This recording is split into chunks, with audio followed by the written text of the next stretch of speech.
resting lightly on his brow, his eyes not fixed on the trappings of power, but on the eternal questions of existence. Born into a world of imperial grandeur, Marcus Aurelius would rise to become one of Rome's greatest emperors. Yet, it is not his military victories or political acumen that have immortalized him. It is the quiet strength of his mind, captured in the pages of Meditations, that continues to inspire humanity millennia later. This philosopher-emperor, shaped by a turbulent world of political intrigue and relentless warfare, became a beacon of wisdom. As ruler of the vast Roman Empire at its height, Marcus Aurelius commanded legions, dictated the fate of nations, and upheld Rome's ancient traditions. Despite the ceaseless demands of power, he found time to reflect on virtue, mortality, and the nature of existence. His writings, intimate and introspective, offer a glimpse into the soul of a man striving for balance amidst chaos.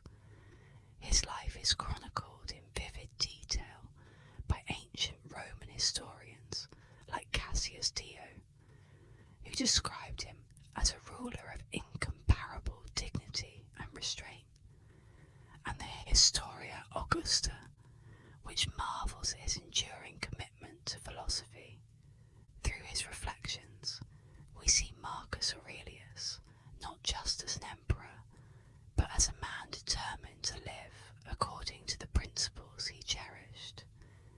He wrote of meeting each day with gratitude, reminding himself, and now us, of the beauty and privilege of life. When you arise in the morning, he mused, think of what a privilege it is to be alive, to think, to enjoy, to love. These words, etched into the history of Stoicism, resonate as deeply today as they did then, capturing the essence of his philosophy: to endure, to act with justice, and to embrace the fleeting nature of existence. Welcome to ASMR History, where we explore the lives of figures like Marcus Aurelius, who shaped their worlds and left legacies that transcend time. Today we'll journey through the life of this remarkable man, a ruler who valued wisdom above conquest and sought harmony in a world often devoid of it. From the grandeur of Rome to the simplicity of a Stoic's life, we will uncover the layers of a man who was as much philosopher as emperor. But how did such a remarkable life begin? To understand the philosopher-emperor, we must first step into the early years of Marcus Aurelius. In the next chapter, we'll explore his youth, the influences that shaped his character, and the education that set him on the path to greatness. For every great mind has its origins, and his is a story worth savouring. The story of Marcus Aurelius begins in Rome in 121 CE, a city pulsating with the energy of empire at its height. Born into privilege, his family's noble lineage set the stage for a life of influence and opportunity. His father, a respected Roman senator, passed away when Marcus was young, leaving his upbringing in the hands of his grandfather, a man of wealth and considerable standing. Surrounded by the grandeur of Roman society, Marcus could have easily been swept into the decadence and excess often associated with the elite. Yet, even as a child, he displayed a quiet discipline, a trait that would define his life. At the age of 17, his life took a monumental turn when Emperor Hadrian adopted him into the imperial succession plan, ensuring his eventual rise to power. This was not a direct adoption, but a carefully orchestrated lineage. Marcus was adopted by Antoninus Pius, Hadrian's chosen heir, who in turn adopted the young Marcus. With this act, Marcus became entwined with the destiny of Rome itself. While such a path might have overwhelmed a lesser man, Marcus approached his new role with a seriousness far beyond his years. It was clear even then that he was no ordinary young aristocrat. Marcus's education was rigorous, designed to mould him into a leader worthy of the empire. The Roman elite valued intellectual prowess, and Marcus excelled in philosophy, rhetoric, and law under some of the greatest minds of the era. Chief among his teachers was Junius Rusticus, a philosopher who introduced him to the principles of Stoicism. Marcus would later write of Rusticus, "It was through him that I first conceived the idea of a need for moral improvement and a proper guiding framework." These teachings struck a deep chord within the young man, providing him with a foundation of resilience and self-discipline. Stoicism became the cornerstone of his worldview. The philosophy emphasized virtue, reason, and control over one's inner life. For Marcus, this was not an abstract exercise, but a way of life. He often meditated on the idea that true power lies within. You have power over your mind, not outside events. Realize this, and you will find strength. These lessons were more than intellectual pursuits. They were tools for navigating the immense challenges he would one day face as ruler of the known world. His early engagement with Stoicism was marked by a profound sense of humility and responsibility. Unlike many of his contemporaries who sought power for personal gain, Marcus viewed his future role as a sacred duty. His education, infused with philosophy, prepared him not just to govern an empire, but to govern himself. Every lesson, whether in logic, ethics, or leadership, was another step towards shaping the philosopher-emperor. Even as a young man, Marcus Aurelius embodied the virtues he would later espouse in his writings. His life was a study in preparation, every moment building toward a destiny he did not choose but embraced fully. The ideals of Stoicism, strength in adversity, clarity in thought, and justice in action, were not just philosophical musings, but the very essence of his being. It was this unshakable foundation that prepared Marcus for the immense responsibility that awaited him. As we turn to the next chapter, we find Marcus standing on the precipice of power, ready to assume the mantle of emperor. The path to leadership was now clear, but the challenges ahead would test every lesson he had ever learned. In the spring of 161 CE, the Roman Empire stood at a crossroads. Antoninus Pius, whose reign had been marked by stability and peace, passed away, leaving the imperial mantle to Marcus Aurelius. This transition was no mere formality. It signified a shift in leadership style and philosophy, one rooted in Marcus's Stoic principles. Unlike many of his predecessors, Marcus was not alone in bearing the weight of empire. In a remarkable decision, he chose to share power with his adoptive brother, Lucius Verus, establishing an unprecedented dual rule. For the first time in Roman history, the empire had two emperors working side by side. Marcus's choice was not born of convenience, but of necessity. He understood the enormity of the task ahead and recognised that unity at the top was essential in an empire so vast. While Lucius Verus lacked Marcus's philosophical depth and discipline, he brought a contrasting vigour to the partnership. Together, they sought to balance their strengths and compensate for their weaknesses. However, the shared throne was not without its challenges.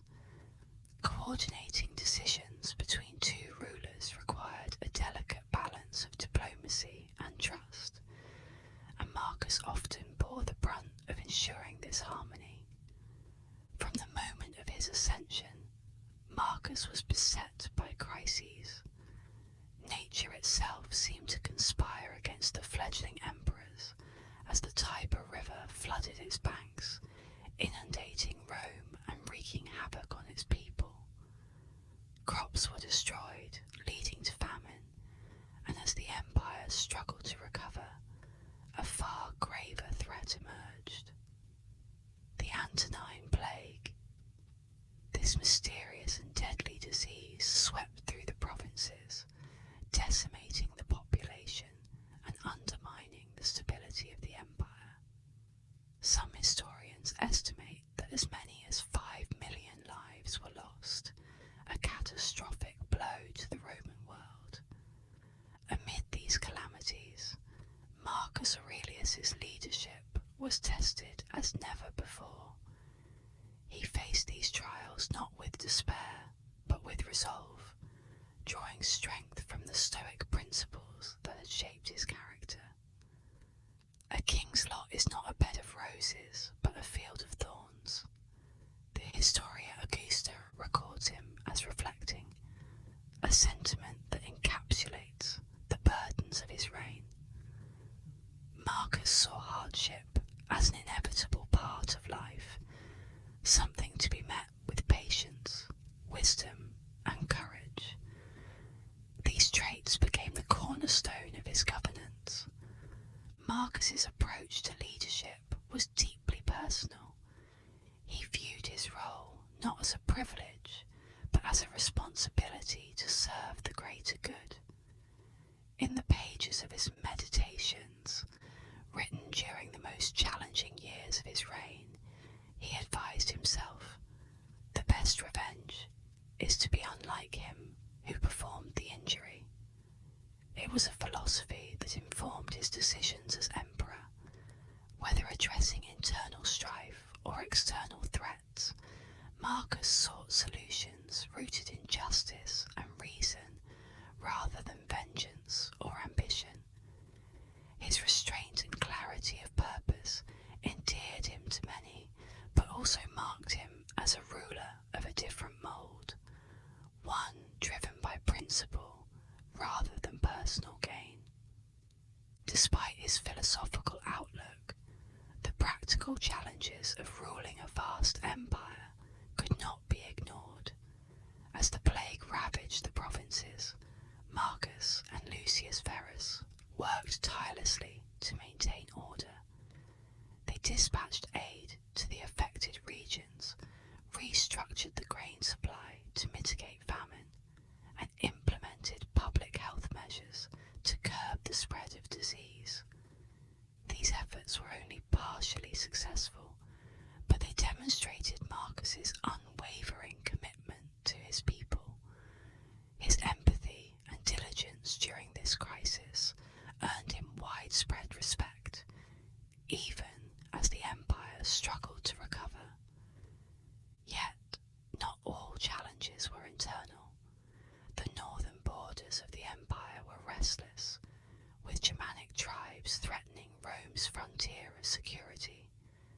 These incursions required immediate attention, and Marcus recognized that military action was unavoidable.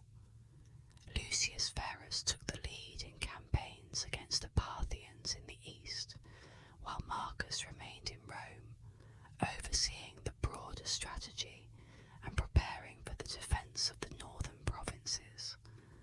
The partnership, mind at times, proved effective in addressing the empire's multifaceted challenges.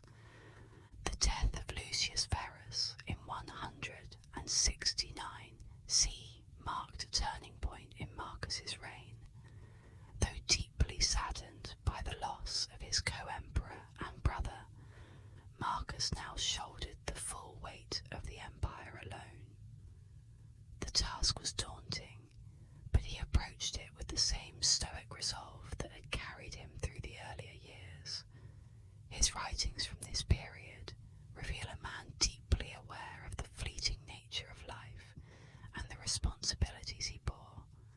For Marcus, the throne was not a place of glory, but a crucible in which his character was continually tested.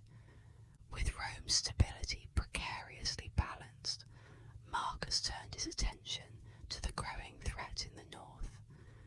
The Marcomannic Wars loomed on the horizon, a conflict that would consume much of his later reign. These wars were not just battles of swords and shields, but existential struggles that would determine the future of the empire. As the tribes massed along the Danube, Marcus prepared to lead his legions into a confrontation that would define his legacy as both a philosopher and a warrior. The emperor, who had once pondered the nature of virtue in the quiet halls of his youth, now faced the brutal realities of war. Yet, even on the battlefield, Marcus Aurelius remained true to his principles. The lessons he had learned in his early life and the challenges he had overcome as emperor would now guide him in the crucible of conflict.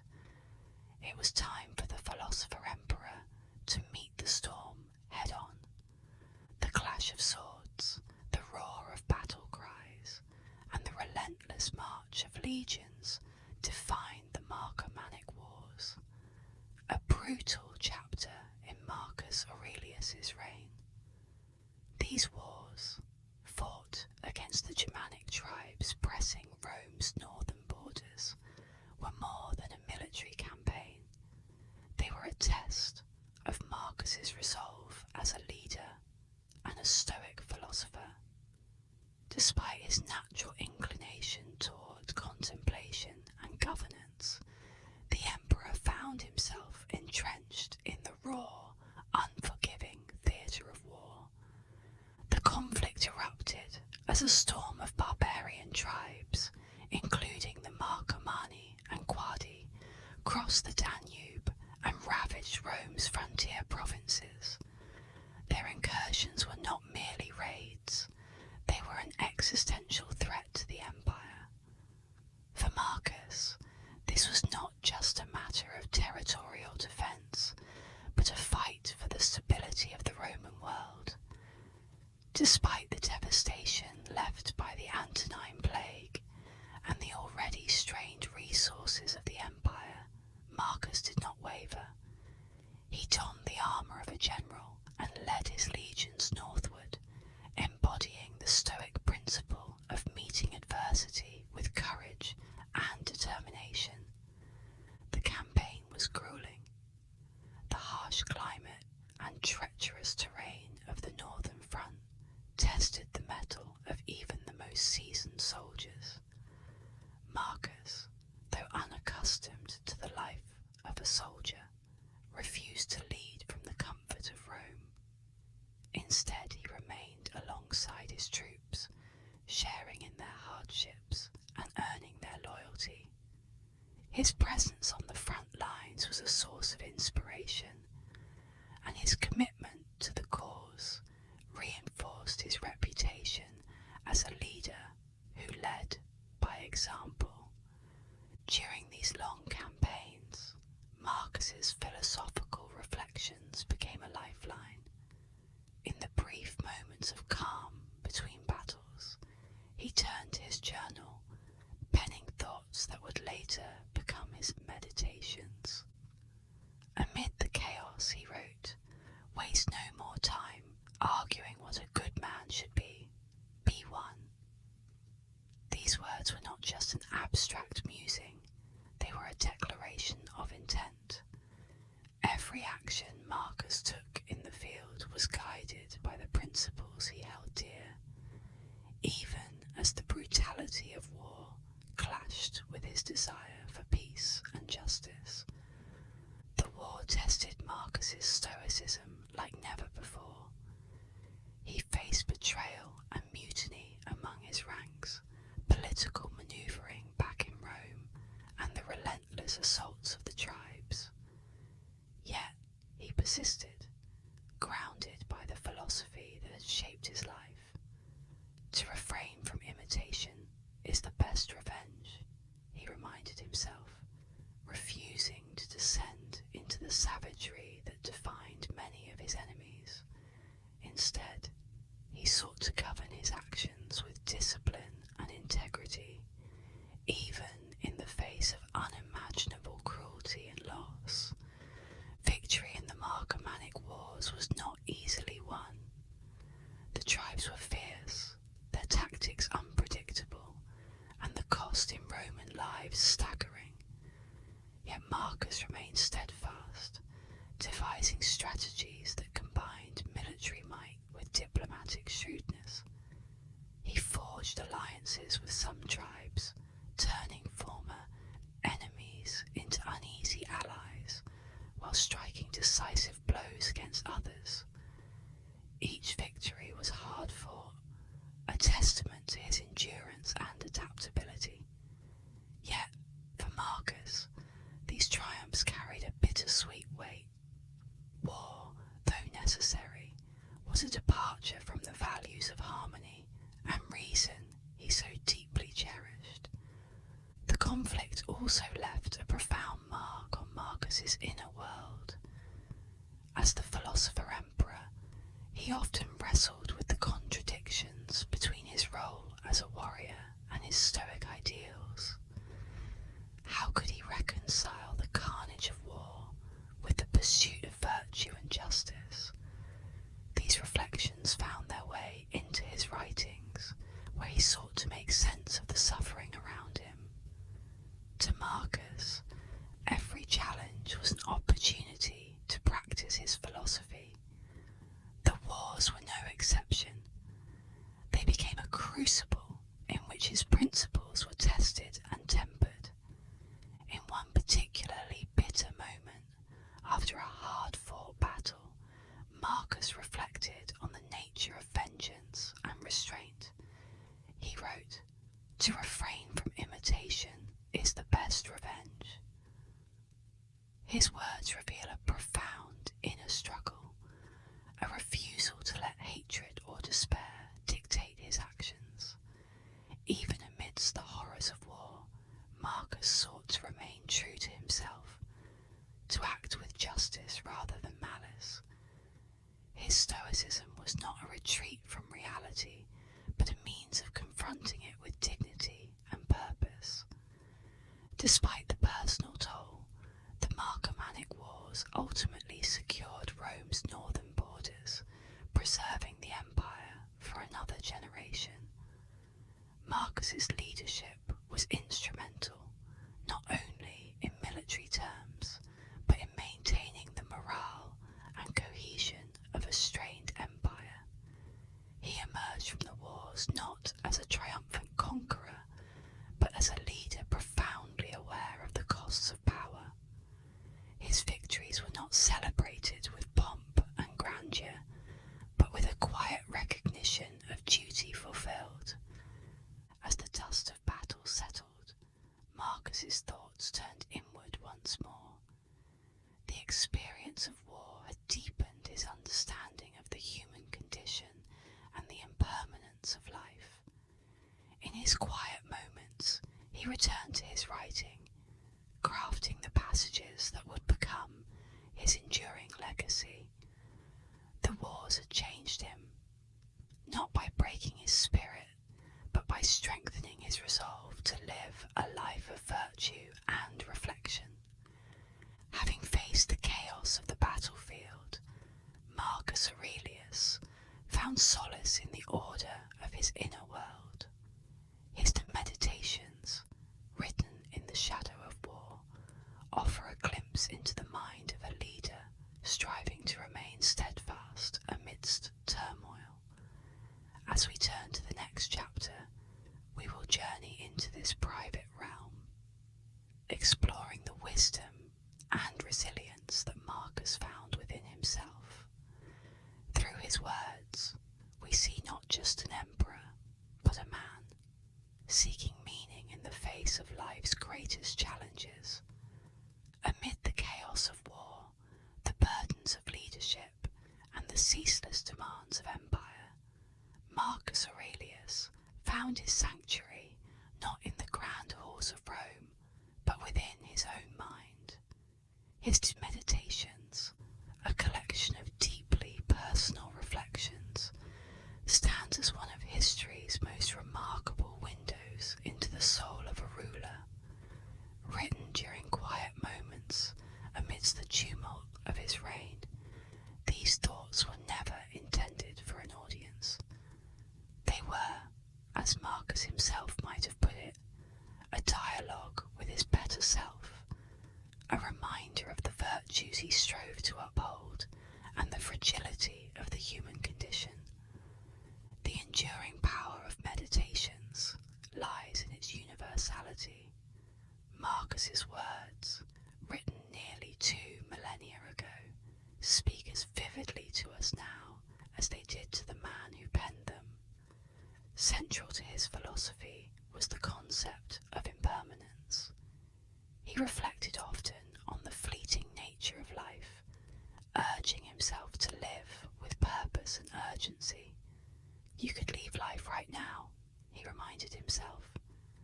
Let that determine what you do and say and think.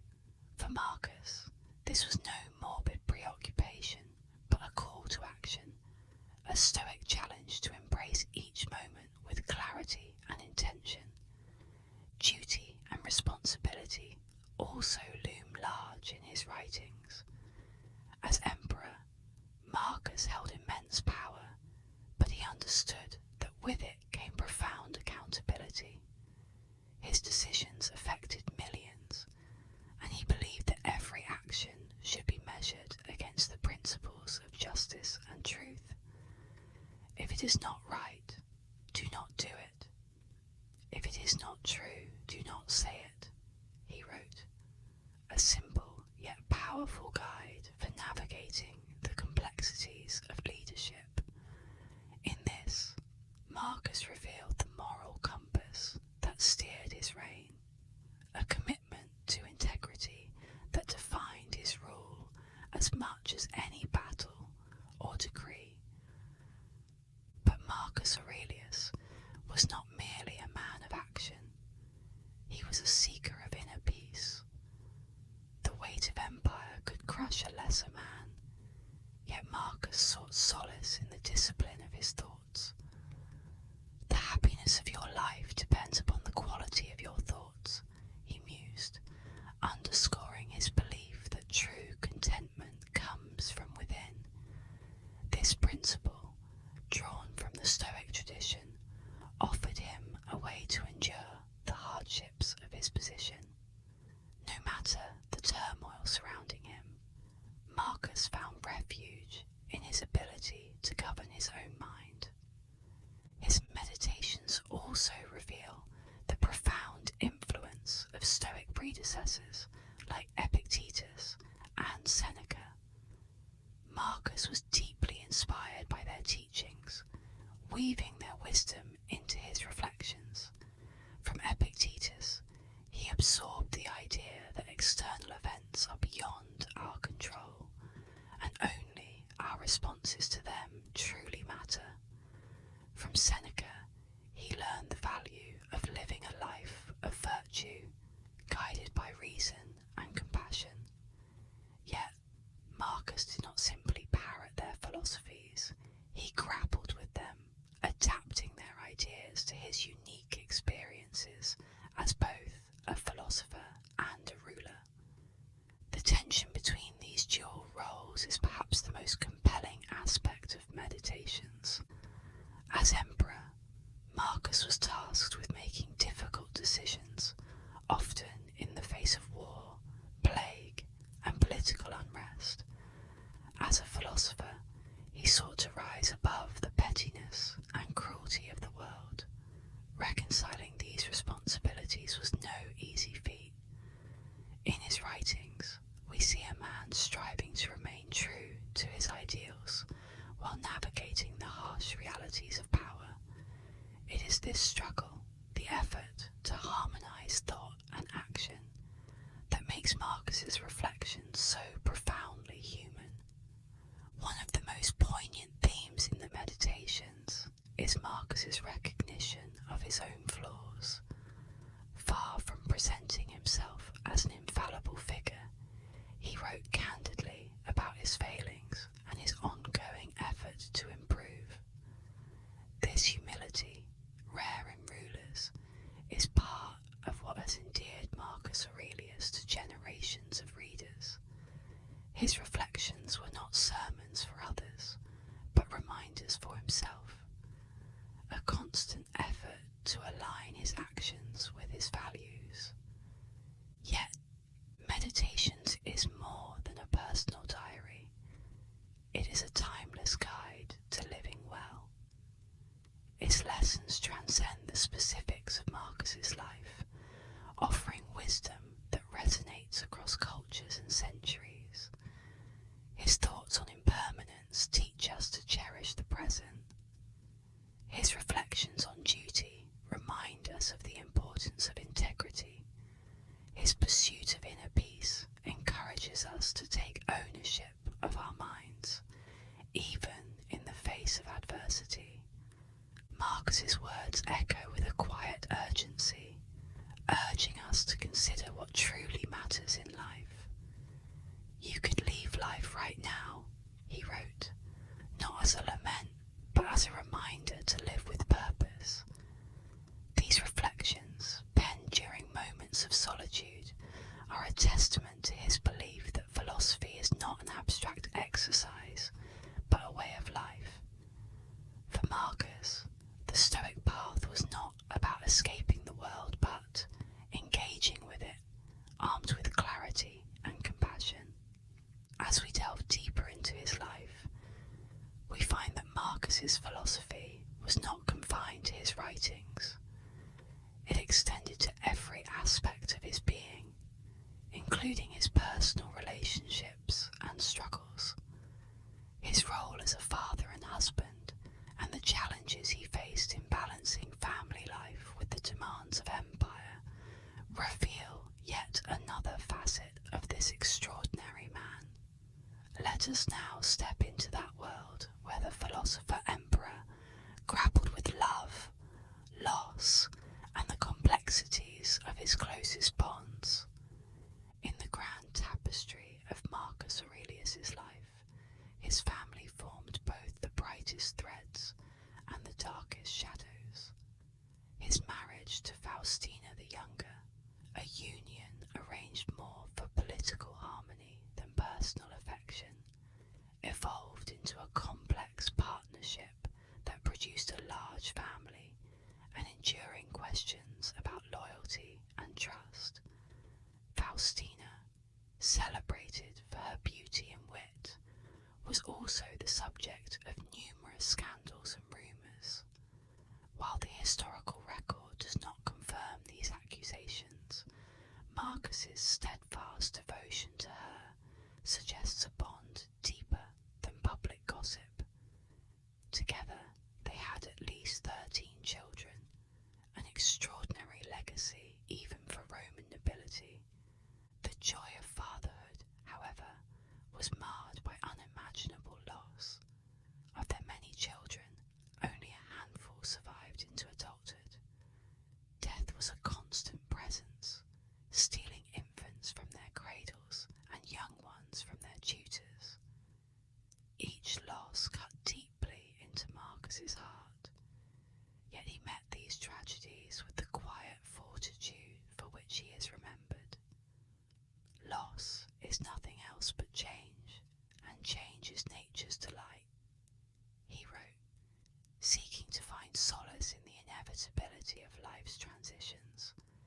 His philosophy taught him to grieve without despair, to mourn succumbing to bitterness. But grief is not so easily tamed, even by a philosopher-emperor. One can imagine Marcus, seated alone in the candlelight, penning reflections that sought to reconcile his pain with the Stoic principles he held dear. His writings reveal a man who refused to be crushed by sorrow, but they also hint at the depth of his anguish. To endure such personal suffering while carrying the burdens of an empire is a testament to the remarkable strength of his character. Among the children who survived, none would cast a longer shadow over Marcus's legacy than Commodus. From an early age, Commodus displayed a temperament far removed from his father's measured wisdom. Where Marcus valued discipline and reason, Commodus revelled in excess and indulgence. Marcus, ever the philosopher, prepared himself for the difficulties of parenting such a son. When you wake up in the morning, he reminded himself, tell yourself, the people I deal with today will be meddling, ungrateful, arrogant, dishonest, jealous, and surly. It is tempting to read this as a veiled reflection on his struggles with Commodus. Despite these challenges, Marcus held fast to his belief in duty, both as a father and as an emperor. He groomed Commodus to succeed him, perhaps hoping that time and experience might temper his son's flaws. Critics have questioned why Marcus, so deeply attuned to human nature, entrusted the empire to such an unworthy heir. Some suggest it was a failure of insight. Others argue it was an act of desperation, a decision made amidst the pressures of war and declining health. Whatever the reason, the choice would haunt his legacy. Marcus's family life was not solely defined by loss and conflict. His relationships with his surviving daughters were marked by affection and mutual respect, and he often found comfort in their company. Letters and anecdotes suggest a warmth that contrasted sharply with the public formality of his role as emperor. These moments of private joy, fleeting though they may have been, were a respite from the relentless demands of governance. Through all his personal struggles, Marcus clung to the principles of Stoicism. He refused to allow grief or disappointment to erode his sense of purpose. In the darkest moments, he turned to the teachings that had guided him since youth, finding strength in the idea that all events, even painful ones, are part of a greater natural order. To him, life was a series of trials, each an opportunity to practice virtue and resilience. As we move to the final chapter of Marcus Aurelius's life, we see a man who, despite the weight of personal and political struggles, remains steadfast in his commitment to philosophy and leadership. The trials he faced as a husband, father, and ruler only deepened the wisdom that would define his enduring legacy. In the end, Marcus's death was as reflective as his life, marking the conclusion of an era and the beginning of his transformation into a timeless symbol of Stoic virtue. In the spring of 180 CE, Marcus Aurelius's extraordinary life came to an end on the windswept frontier of the Roman Empire. He was far from the marble splendour of Rome, encamped with his legions along the Danube River, where he had spent years defending the empire against relentless barbarian incursions. Weakened by illness, likely the lingering effects of the Antonine plague that had ravaged his reign, the philosopher-emperor faced his final moments with the same stoic grace that had defined his life. His thoughts, as they had been so often, were likely turned inward. "Do not act as if you were going to live 10,000 years," he had written in his meditations. "Death hangs over you. While you live, while it is in your power, be good." The death of Marcus Aurelius marked the end of an era, known as the last of the 5 good emperors. His reign represented the pinnacle of Rome's imperial stability and enlightened leadership. Marcus had inherited an empire at peace and passed on a world transformed by war, plague, and the trials of his own mortality.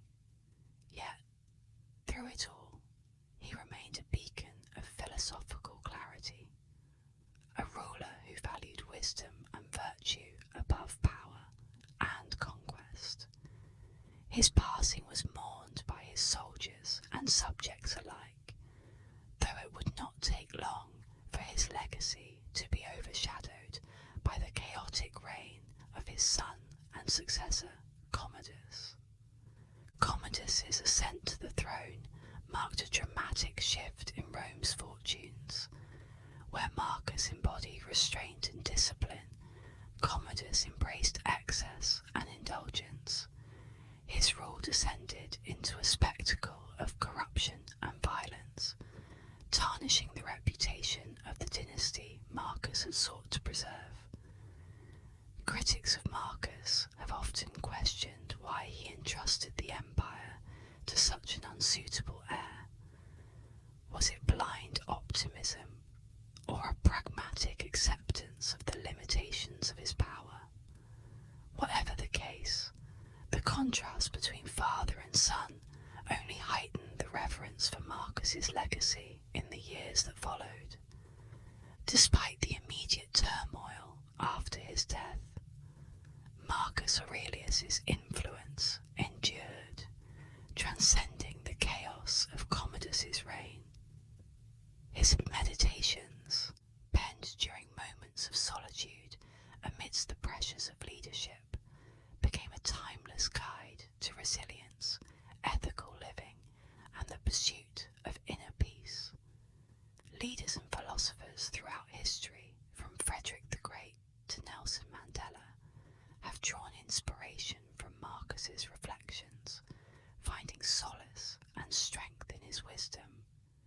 His words, written not for fame but for personal clarity, resonate as a universal call to integrity and purpose. Marcus's legacy extends beyond philosophy. He represents the ideal of a ruler who governed not for personal gain, but for the betterment of his people. He was a man who balanced the demands of empire with the introspection of a philosopher, demonstrating that leadership could be both principled and practical. In a world often consumed by ambition and greed, Marcus stands as a reminder of the power of humility and self-discipline. Even in his final days, as death approached, Marcus sought to embody the values he had espoused throughout his life. He did not rail against the inevitable, but accepted it as part of nature's cycle, a transition no different from the countless changes he had witnessed during his time on the throne. For Marcus, death was not an ending to be feared, but a return to the greater whole of existence. It was, as he might have said, another opportunity to practice the virtue of acceptance. As we reflect on Marcus Aurelius's life, we see a man who faced the immense weight of power with wisdom and grace. His reign, marked by relentless challenges, left an indelible mark not only on the Roman Empire, but on the world's understanding of what it means to lead. In his final moments, Marcus Aurelius stood as he always had, resolute, thoughtful, and deeply human. To truly appreciate the depth of his legacy, we must consider the lessons his life continues to offer, reminding us that greatness is measured not by the power one holds, but by the character one displays. Let us now turn to the conclusion of his story, reflecting on the enduring impact of the philosopher-emperor. As the candle of Marcus Aurelius's life flickered out on the frontiers of Rome, the light of his wisdom began to shine brighter than ever, transcending the ages. His journey from a disciplined youth, shaped by Stoicism, to the philosopher-emperor who guided an empire through storms of war and plague, is one of resilience, virtue, and humanity. Marcus's life reminds us that greatness is not born of conquest or power, but of the ability to remain steadfast in the face of adversity, governed by reason and compassion. Through his meditations, Marcus left us a gift, a timeless manual for navigating the complexities of life. The soul becomes dyed with the colour of its thoughts, he wrote, urging us to cultivate inner strength and clarity. His reflections challenge us to focus on what we can control, to face challenges with grace, and to act with kindness, even when met with unkindness. In a world still rife with chaos and uncertainty, his words resonate as profoundly today as they did when he first wrote them. Marcus Aurelius's life is not just a story of a distant emperor, but a mirror for our own struggles and aspirations. His legacy teaches us that even amidst the weight of responsibility, the loss of loved ones, and the challenges of an imperfect world, we can strive to live with purpose and dignity. Each decision, each thought, is an opportunity to choose virtue over vice, reason over impulse, and peace over turmoil. Thank you for joining me on this journey through the extraordinary life of Marcus Aurelius. May his wisdom inspire you to reflect, to grow, and to embrace the Stoic virtues